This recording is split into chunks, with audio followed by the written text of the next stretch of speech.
And one thing to add to that real quickly, just so everyone knows what the zoning regulations say today, accessory dwelling units are allowed in Prairie Village today under our zoning regulations.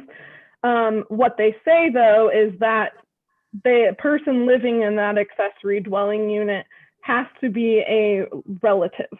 So it couldn't be somebody you rent to that isn't, a relative to you. And then we also have requirements for off-street parking for, houses and stuff. It doesn't really address accessory dwelling units.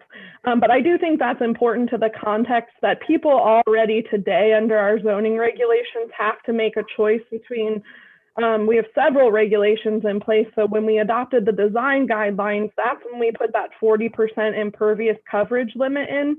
But the city for years and years and years has already had that 30% building coverage limit, meaning you can't have more than 30% of your lot be buildings. And that has been in effect for many, many years.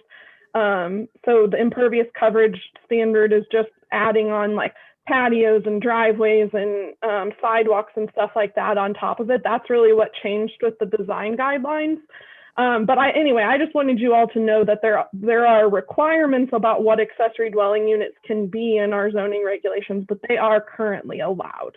So this is more of a conversation about whether the city wants to be open to maybe expanding what would be allowed to maybe someone that's not related. And then we need to look at, parking requirements. We already require them to match architectural style of the principal building. But anyway, I just think that's important context to make sure everyone is aware of.